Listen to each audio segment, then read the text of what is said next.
السلام عليكم، اهلا بيكم في فيديو جديد. النهارده هنعمل مع بعض وصفه حلوه جدا، وهي البسبوسه المكرمله بتاعه المحلات. هنعملها بطريقه سهله وبسيطه ومن غير كركبه كتير. في طاسه واحده هنخلص كل الوصفه.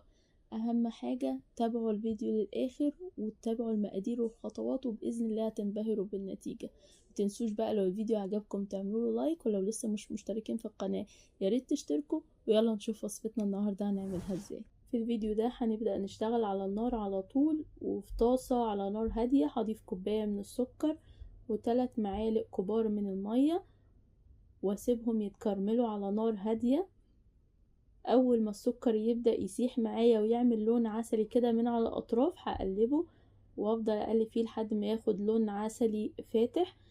كل ما لون الكرملة اغمق كل ما كانت البسبوسة بتاعتي لونها اغمق. اهم حاجة نخلي بالنا ان السكر ما يتحرقش عشان ما تطلعش معايا بسبوسة ممررة. هنا اول ما وصل اللون اللي انا عايزاه حطيت عليه معلقتين كبار من عسل الجلوكوز، وهبدأ ان انا اقلبهم لحد ما يسيحوا او يبدأوا يسيحوا معايا. هنزل عليهم كوباية الا ربع من السمنة السايحة، والسمنة هنا بتبقى سخنة عشان السكر ما يرجعش يقفش معايا. وبعدين هضيف كوباية الا ربع من اللبن السخن برضو، وهقلبهم كده مع بعض. وبعدين هطفي النار عليهم واكمل تقليب لحد ما اتأكد ان الخليط كله داب معايا واندمج بالشكل ده. ده بيبقى شكل الخليط بتاعي. بسيبه يهدى كده دقايق، وابدأ ان انا اضيف عليه دقيق السميد بتاعي. هنا معايا 3 كوبايات كبار من دقيق السميد، بنفس الكوباية اللي عايرت بيها اللبن والسمنة.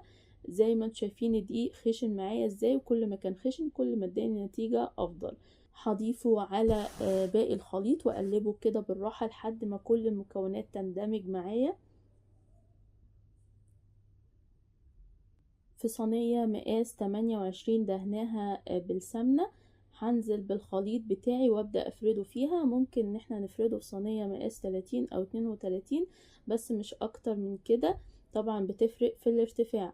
هبدأ ان انا افرد الخليط بتاعي بالمعلقة الاول، وبعدين هبدأ ان انا اسويه بايدي عشان اشوف كل الخليط متوزع نفس الارتفاع ولا لا. بحسه بايدي اكتر.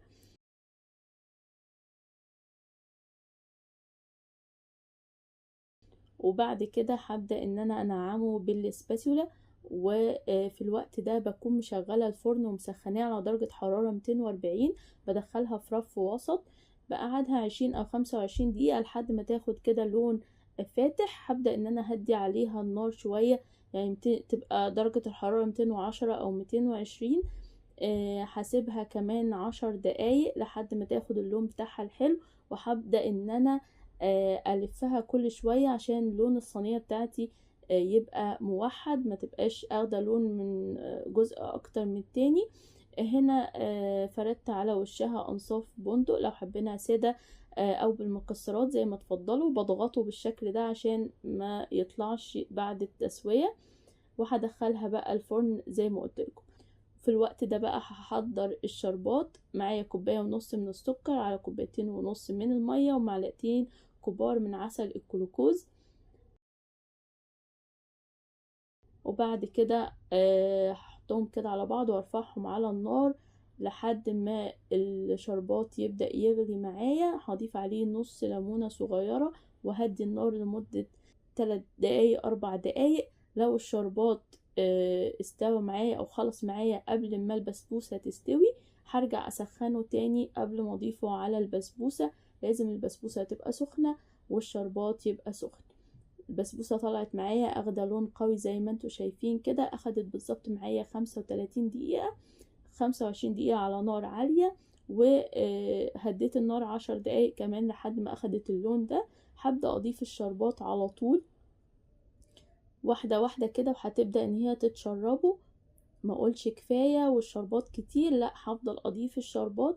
هي هتاخد الكمية الا كبشة او 2 او 3 على حسب ما انا احس، بس هي بتاخد معظم كمية الشربات عادة. هسيبها بقى تتشرب الشربات بتاعها. يعني ما نستعجلش ونقول لا ده الشربات زيادة. نستنى عليها شوية، ربع ساعة تلت ساعة. لو حسيتها ان هي لسه ما شربتش الشربات معانا لحد نص ساعة كده. لو الشربات ما شربتهوش هبدأ ان انا اصفيه من فوقيها عادي جدا. واهم حاجة ان انا افضل الفها طول ما هي بتشرب الشربات، واجيب الشربات كده على الجزء اللي في النص بالذات، لان ده اكتر مكان ممكن الشربات يتجنب، يعني يجي على الجناب وما يثبتش في النص، فلاقي البسبوسة من النص ناشفة. زي ما انتم شايفين كده بعد 10 دقايق بدأت ان هي تشرب الشربات بتاعها، فسيبها براحتها خالص، ما استعجلش عليها. انا كده سبتها لتاني يوم وهبدأ ان انا اقطعها. ممكن نسيبها 4 5 ساعات لحد ما تبرد معانا. اهم حاجة ان احنا نقطعها وهي باردة وتكون كده مسكت نفسها. هنبدأ كده نقطعها واوريكم قطعة منها. وقوام البسبوسة احنا نقدر نتحكم فيه من الشربات، لو حابينها ان هي تبقى ناعمة قوي او متماسكة شوية، يعني بنقلل زي ما قلت لكم كبشة كبشتين 3 على حسب ما بنفضل، بس هي غالبا بتاخد كمية الشربات كلها. زي ما انتم شايفين بسبوسة مرملة وبجد طعمها تحفة.